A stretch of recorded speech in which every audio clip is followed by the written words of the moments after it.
रात के करीब 12 बज रहे थे।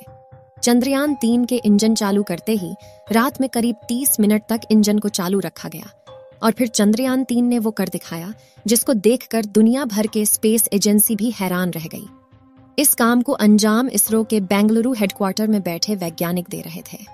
लेकिन अब आपके दिमाग में यह सवाल आ रहा होगा कि आखिर इसरो को रात में ही चंद्रयान 3 के इंजन को चालू क्यों करना पड़ा, और इसके बारे में इसरो ने रात में ही ट्वीट करके जानकारी भेज दी। अभी चंद्रयान 3 बहुत तेज रफ्तार से पृथ्वी से चंद्रमा की ओर बढ़ रहा है। दोस्तों, जब से चंद्रयान 3 पृथ्वी से अपनी मंजिल को निकला है, तब से लोगों के मन में सवाल आ रहा है, आखिर कब चांद पर जाकर चंद्रयान मुसाफिर जानकारी और तस्वीरें भेजने वाला है। हम बताने जा रहे हैं कि अभी इसने क्या खुशखबरी दी है, और साथ ही आपको यह भी बताएंगे कि अभी पृथ्वी से कितने किलोमीटर दूर चला गया है और चांद की कक्षा में है, कब तक पहुंचेगा। चलिए दोस्तों, इस वीडियो में आपको पूरा डिटेल में इसके बारे में जानकारी देते हैं। आप देख रहे हैं जीके दृष्टि यूट्यूब चैनल। दोस्तों, इस बात को आप जानते हैं कि चंद्रयान 3 को 14 जुलाई के दिन इसरो का रॉकेट पृथ्वी से लेकर निकला था। इस रॉकेट का काम इसे केवल पृथ्वी की कक्षा में पहुंचाना था।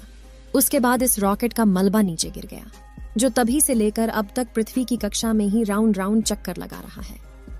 15 जुलाई के दिन ही इसने पृथ्वी के चारों ओर पहला राउंड पूरा किया था।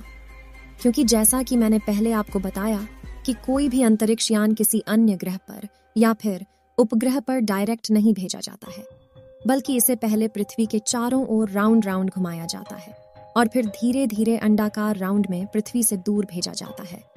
अगर इसे सीधा भेजा जाए तो पृथ्वी की भारी भरकम ग्रेविटी उस अंतरिक्ष यान को पृथ्वी से दूर नहीं जाने देगी। 17 जुलाई को यह मुसाफिर चंद्रयान पृथ्वी का एक राउंड पूरा करने के बाद दूसरे राउंड में प्रवेश करता है।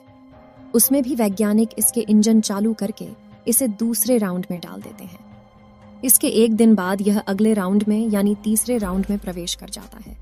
20 जुलाई का दिन वैज्ञानिकों के लिए बहुत खास होता है, क्योंकि इस दिन भी वैज्ञानिक इसके इंजन को चालू करके चौथी कक्षा में इसे डाल देते हैं। यहाँ तक यह मशीन वैज्ञानिकों के प्लान के मुताबिक बिल्कुल सही काम कर रही है। फिर 25 जुलाई के दिन यह पृथ्वी के 5वें राउंड में पहुंचाता है। अब यह पृथ्वी का लास्ट राउंड था। 25 जुलाई के बाद वैज्ञानिकों का इंतजार था 1 अगस्त का। यह इंतजार भी खत्म हो गया।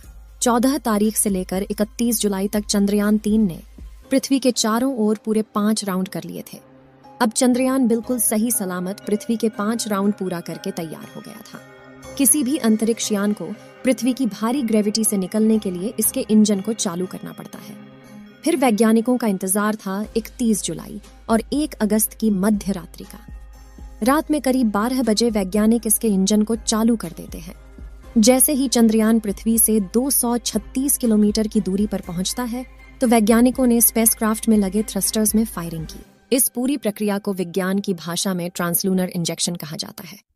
इस पूरे प्रोसेस में करीब आधे घंटे का समय लगा था। वैज्ञानिकों की टीम पूरी तरह से चौकस थी और आधे घंटे बाद ही चंद्रयान 3 ने इतिहास रच दिया। चंद्रयान 3 ने वो कर दिखाया जिसके बारे में इसरो को पूरी उम्मीद थी। यह भी एक प्रकार से चंद्रयान 3 के लिए किसी अग्नि परीक्षा से कम नहीं थी। जब पूरी दुनिया सो रही थी, उसी समय इसरो इतिहास लिख रहा था। यानी रात को ही चंद्रयान 3 ने इतिहास रचते हुए पृथ्वी के गुरुत्वाकर्षण को छोड़कर पृथ्वी और चांद के बीच वाले रास्ते की तरफ मुंह मोड़ लिया था, जहां अब उसे एक भयानक अंतरिक्ष में लंबी दूरी तय करनी है। चांद तक पहुंचने के लिए अब चंद्रयान पृथ्वी और चंद्रमा के बीच के हाईवे के ऊपर चल रहा है।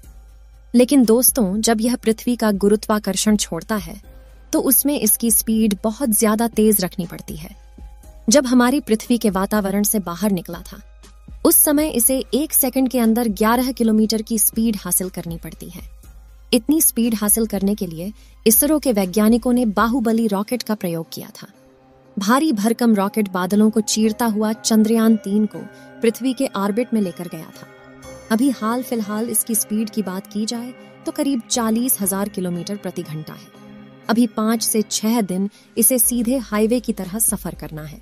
6 दिन बाद फिर से वैज्ञानिक चंद्रयान 3 के इंजन को चालू करेंगे, क्योंकि इस बार चांद की कक्षा में प्रवेश करेगा, जहां पर वैज्ञानिक इसके इंजन को ऑन करके इसे चंद्रमा की कक्षा में धकेल देंगे। फिर जब चांद का गुरुत्वाकर्षण इसे पकड़ लेगा, तो वही प्रोसेस अपनाएगा जैसे पृथ्वी के चारों ओर अपना रहा था। चांद के चारों ओर अंडाकार राउंड काटते हुए धीरे धीरे चांद की धरती के नजदीक जाएगा। लेकिन ये काम आपको जितना आसान लग रहा है उतना है नहीं। यहाँ पर अगर वैज्ञानिकों से अगर थोड़ी सी भी चूक हो जाती है तो आपको पता है कि यह मुसाफिर 40,000 किलोमीटर प्रति घंटा की रफ्तार से बढ़ रहा है। इतनी रफ्तार से चूकने पर चांद से आगे निकल सकता है।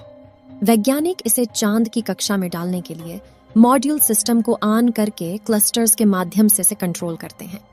प्रोपल्शन मॉडल में लगे छोटे छोटे इंजन की मदद से इसे अपोजिट दबाव देकर इसे चांद की कक्षा में डाल दिया जाएगा। इसरो के वैज्ञानिक पल पल की जानकारी रखेंगे।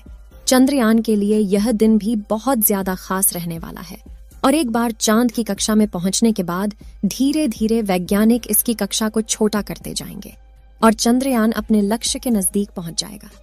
इस प्रोसेस में काफी दिनों का समय लगेगा।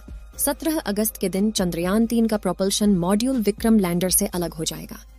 उसके बाद चांद का कुछ राउंड काटने के बाद 23 अगस्त के दिन यह चांद के बहुत नजदीक यानी 30 किलोमीटर की ऊंचाई पर पहुंच जाएगा। फिर इसका केवल एक ही काम है, बस इसे धीरे धीरे चांद की जमीन पर उतरना। यह सफर कुछ मिनटों का होता है, लेकिन इस पूरे मिशन का यह 15 से 20 मिनट बहुत ज्यादा खास और भयानक होते हैं। इसी स्टेज में आकर अच्छे अच्छे मिशन फेल हो जाते हैं, क्योंकि इस समय इस अंतरिक्ष यान को बड़े आराम से उतरना होता है और इसके लिए वैज्ञानिक इसके अंदर एडवांस टेक्नोलॉजी वाले उपकरण लगाते हैं, जिसकी गति को उतरते वक्त स्लो करते हैं, जिसे थ्रस्टर्स कहा जाता है। यही थ्रस्टर्स इसे ऊपर की ओर धकेलते हैं, जिससे इसकी स्पीड कम हो जाती है। इस दौरान चंद्रयान 3 के लैंडर की रफ्तार 6000 किलोमीटर प्रति सेकंड से धीरे धीरे घटकर 7.2 किलोमीटर प्रति सेकंड यानी 2 मीटर प्रति सेकंड तक लेकर आना है। जिस वक्त अंतरिक्ष यान उस भयानक जगह पर उतरेगा, उस वक्त ये अपना खुद का दिमाग इस्तेमाल करने वाला है, यानी खुद की आर्टिफिशियल इंटेलिजेंस का इस्तेमाल करके यह डिसाइड करेगा कि इसे उस मुश्किल वक्त में कैसे फैसले लेने हैं। इसरो के इसी तकनीक की दुनिया दीवानी हो गई। ये एडवांस तकनीक इसके अंदर लगे होने की वजह से वैज्ञानिकों को इतनी ज्यादा टेंशन नहीं है, क्योंकि रोबोटिक माइंड मुश्किल परिस्थिति में बिल्कुल भी विचलित नहीं होने वाला। इसरो के वैज्ञानिकों ने यह तकनीक इसलिए लगाई क्योंकि वहां पर सेकंड का खेल होता है। अगर उसे पृथ्वी पर बैठकर कमांड देंगे तो कमांड को पहुंचने में टाइम लग जाता है। इतने टाइम में तो चंद्रयान के साथ कुछ भी हो सकता है। इसलिए जब चंद्रमा पर लैंडिंग करेगा तो खुद के बलबुद्धि पर ही लैंडिंग करेगा, और एक बार सही से लैंडिंग कर गया तो इंडिया का नाम पूरी दुनिया में हो जाएगा। चांद पर उतरने के बाद तो यह बिल्कुल भी देरी नहीं करेगा चांद के उस अंधेरी दुनिया के राज खोलने में। जब चांद के भयानक गड्ढों की पहली बार तस्वीर दुनिया के सामने आएगी तो पूरी दुनिया के वैज्ञानिक भी अचंभित रहने वाले हैं, क्योंकि करोड़ों साल से ये गड्ढे वीरान पड़े हैं। अगर पृथ्वी पर इस प्रकार के गड्ढे कई सालों से वीरान पड़े होते तो उनके अंदर तो कई प्रकार के जीव जंतु जाकर अपना बसेरा बना लेते।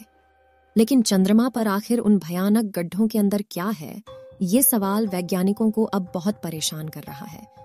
इसका जवाब हमें सटीक रूप से चंद्रयान 3 का रोवर ही वहां जाकर देने वाला है। इस रोवर को चांद की उस उबड़ खाबड़ जमीन पर चलने में भी परेशानी आने वाली है।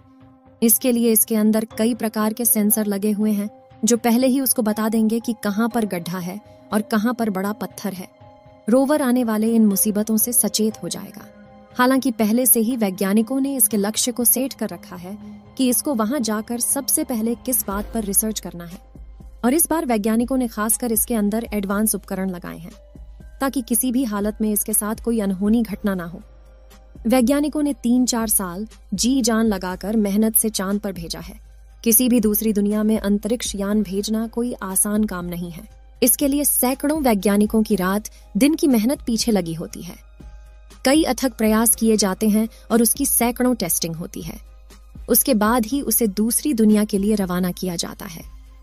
दोस्तों, आशा करते हैं कि चंद्रयान 3 चांद की धरती पर सफलतापूर्वक उतर जाएगा और दूसरी दुनिया की रहस्यमयी जानकारियां पृथ्वी तक भेजेगा।